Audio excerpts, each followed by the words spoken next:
It's called I'll Fight You for the Library. For Dr. Joseph D'Angelo, my 5th and 6th grade English teacher, PhD, 8th degree black belt, sensei. Hooah.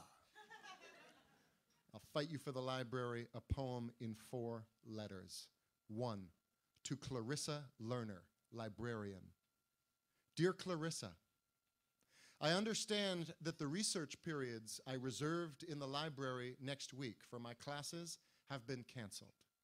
Just out of curiosity, who and or what is more important than my class's research needs? 2, to Nancy Devlin, secretary to Dr. Richard Blackstone, Dean of Instruction.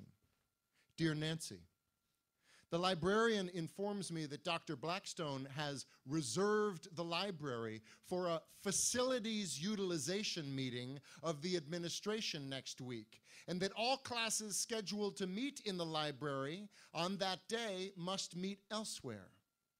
This is unconscionable. Academic instruction takes precedence over administrative meetings, period. That Dr. Blackstone, the Dean of Instruction, would even consider canceling one class's library period in order to hold a meeting called facilities utilization is so obtuse, I am incapable of appreciating the irony in it.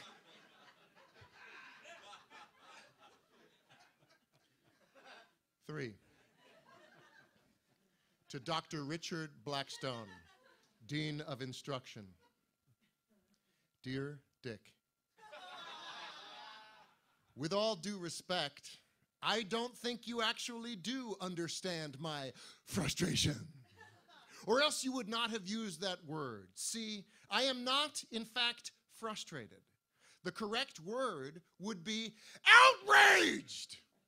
I will not reschedule any of my class's library periods for any administrative meeting, especially one that purports to be discussing the effective use of the school's facilities.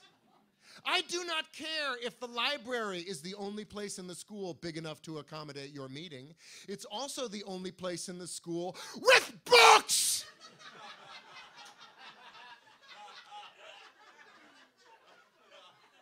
And lastly, I would be the first to apologize for editorializing through your secretary if I thought that the statement, academic instruction takes precedence over administrative meetings, were a matter of opinion, and not, in fact, a matter of fact, and not one I thought I would have to explain to the Dean of Instruction! To conclude, if any one of my classes are denied the use of the school's library next week, then please alert Dr. Joyce Santiago, the district superintendent, to be ready to accept my resignation. 4. This is a true story, by the way. To Dr. Joyce Santiago, district superintendent.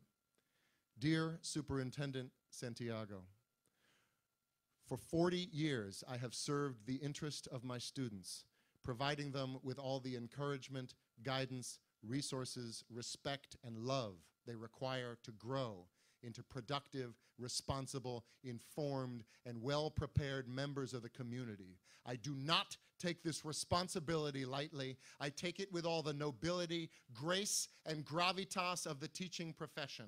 So on behalf of my students and their parents, I thank you for finding another place for Dr. Blackstone to hold his meeting. Sincerely, Dr. Joseph D'Angelo, 5th grade English teacher, PhD, 8th degree black belt, sensei. Hooah. Thank you very much. Thank you for coming out.